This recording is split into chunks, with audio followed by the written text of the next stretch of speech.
CEDEAO que nous organisons à Ziguinchor du 25 au 28 mai. Vous savez que le 28 mai est la date anniversaire de la CEDEAO. Et depuis 1982, dans une décision, les chefs d'État de l'Afrique de l'Ouest ont pris la décision d'organiser chaque année dans tous les pays membres de la communauté la semaine de la CEDEAO, à l'occasion de laquelle les exécutifs, les gouvernements parleraient de la communauté à leur peuple et donneraient l'occasion à tous les acteurs, les composantes de leur société de parler de l'intégration, de mieux comprendre les enjeux et les défis de l'intégration, d'en connaître les portées et de tout faire pour que la CEDEAO des États soit la CEDEAO des peuples. De 1982 à nos jours, cette décision est restée lettre morte, malheureusement, comme le sont beaucoup d'autres décisions utiles pour l'intégration régionale, mais dont certaines sont encore dans les tiroirs. Nous considérons comme une composante de la société, de la communauté ouest-africaine, comme une composante, un acteur de la construction de l'intégration, nous avons fait le choix, nous, de célébrer la semaine de la CEDEAO. Nous n'avons pas attendu les officiels pour le faire. C'est la CEDEAO des peuples, parce qu'avec la nouvelle vision de la CEDEAO qui consiste à passer de la CEDEAO des États à la CEDEAO des peuples, il appartient à chaque catégorie d'acteurs de jouer sa partition et de faire en sorte que cela soit une réalité. Et c'est pour cette raison que, suite à la création de la maison des citoyens de la CEDEAO ici à Ziguinchor depuis l'année dernière, qui est aussi une première en Afrique de l'Ouest, Ziguinchor abrite la première maison des citoyens de la CEDEAO. Donc il était normal que Ziguinchor soit aussi le cadre d'impulsion de la semaine de la CEDEAO. Et cette semaine se déroule dans un contexte très particulier qui, pour nous, a un sens assez important. Après avoir vu notre frontière avec la Gambie bloquée pendant près de 3 mois, cette frontière vient tout juste d'être réouverte. Une grande satisfaction au moment même où nous parlons de libre circulation des marchandises et des personnes. Après qu'on ait lancé un appel, après qu'on ait fait des initiatives, des actions en Gambie, au Sénégal, mais aussi au niveau de la CEDEAO, cet appel a été entendu et les chefs d'État, les gouvernements en tout cas, ont fait le choix de faire ce qui aurait dû être fait depuis très longtemps, c'est-à-dire assurer et garantir la libre circulation des marchandises et des personnes. Et nous profitons de cette occasion pour leur dire qu'il n'appartient pas à des catégories socio-professionnelles, qu'ils soient transporteurs, commerçants ou d'autres, de fermer des frontières. Ça relève de la prérogative et des seules prérogatives des États. Et nous ferons tout pour que les États eux-mêmes ne le fassent pas. Donc on ne peut pas comprendre que des catégories socio-professionnelles puissent le faire. Quelle que soit la nature du différend qui a engendré ce problème, nous estimons que dès le début, on aurait dû renouer le dialogue, en parler pour trouver une solution heureuse. Maintenant, on est à cette recherche de solutions. Il faut seulement faire en sorte que cela soit durable, que cela se fasse dans la sincérité et dans le respect de chacune des parties. Parce que la Gambie et le Sénégal ne constituent pas deux peuples, c'est un seul peuple avec 2 États. Malheureusement, le colon a eu l'intelligence de diviser pour régner, pour faire profiter de nos ressources. Aujourd'hui, nous devons avoir la même intelligence pour se retrouver et pour reconstruire quelque chose d'autre. Nous sommes persuadés que nous n'avons pas d'avenir sans l'intégration régionale. Et vous constatez même que quand le Sénégal fait des publicités sur le plan Sénégal émergent, le Sénégal dit « Venez vous installer au Sénégal, investissez, vous avez un marché de 300 millions d'habitants ». Mais on ne parle pas des 14 millions d'habitants du Sénégal. Lorsque le Sénégal parle de 300 millions d'habitants, il parle du marché ouest-africain. Mais si les frontières sont bloquées, si la libre circulation n'est pas effective, ce marché ne sera pas une réalité.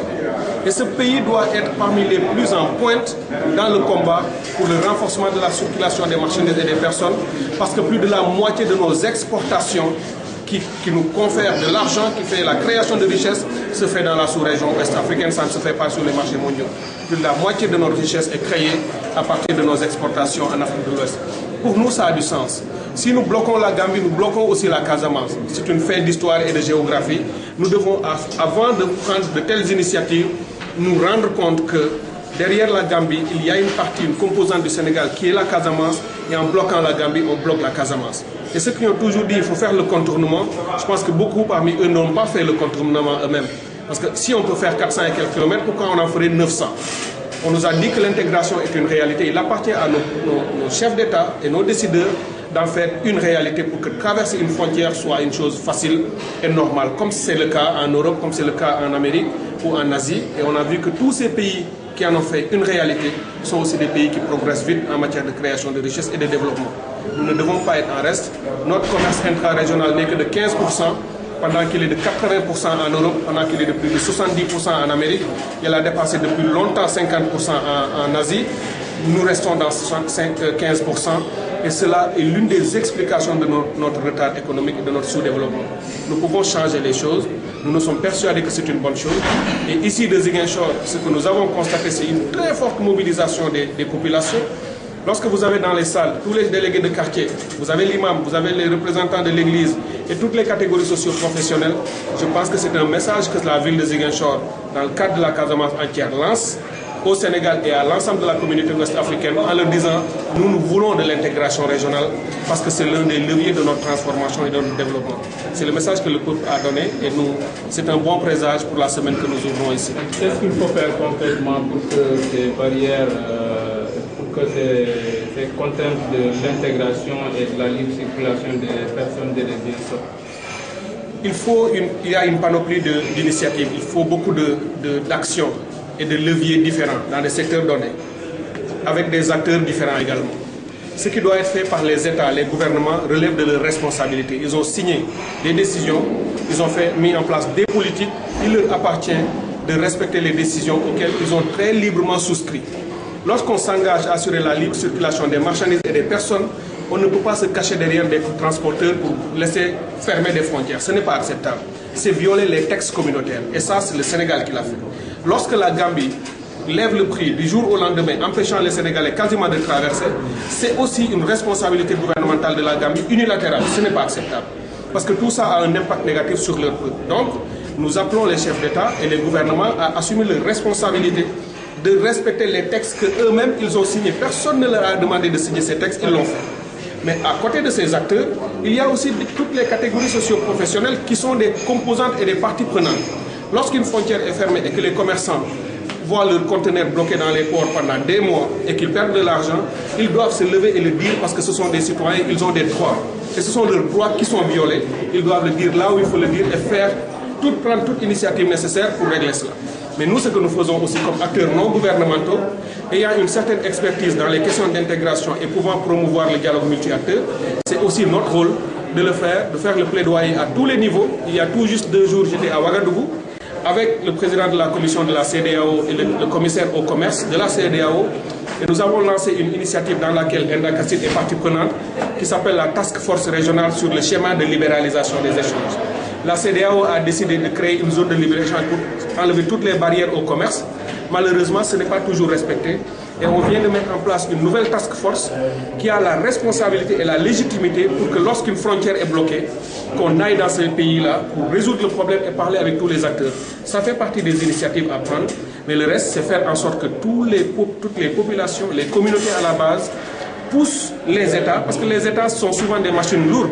Il faut une bonne conscience citoyenne, une bonne conscience communautaire pour pousser nos États à renforcer l'intégration. Si nous avons un passeport commun, CEDEAO, ça veut dire que nous sommes des citoyens de même ensemble. Et très prochainement, les cartes nationales d'identité du Sénégal, qui expirent cette année, seront renouvelées et les Sénégalais auront des cartes d'identité CEDEAO, des cartes d'identité biométriques. C'est aussi un autre fait concret de notre appartenance à une communauté avec d'autres personnes qui sont plus de 300 millions de personnes. Ce qui veut dire que tous les Africains de l'Ouest auront la même carte d'identité et c'est une preuve de notre engagement commun à vivre ensemble et à construire ensemble notre destin. Vous célébrez en même temps les 40 ans de la CEDEAO. Dans la marche de l'institution, quel bilan tirez-vous, surtout par rapport au défi à l'horizon 2020 de passer de la CEDEAO des États à celle des peuples? Compte tenu de notre ambition pour l'intégration, nous ne pouvons voir qu'un bilan mitigé. Mitigé à même peut-être dans la partie inférieure, parce que nous voulons plus que ça. Nous voulons aller plus vite, accélérer le processus. Des pas importants ont été posés. J'ai dit qu'il y a un protocole sur la libre circulation des marchandises et des personnes, dont l'effectivité reste à désirer. Il y a un schéma de libéralisation des échanges de la CEDEAO qui n'est pas appliqué intégralement. Donc la CEDEAO reste un espace de libre-échange qui est un espace imparfait. Nous avons un passeport CEDEAO qui nous permet de circuler sans être soumis à des visas dans les autres pays, ce qui est une très bonne chose.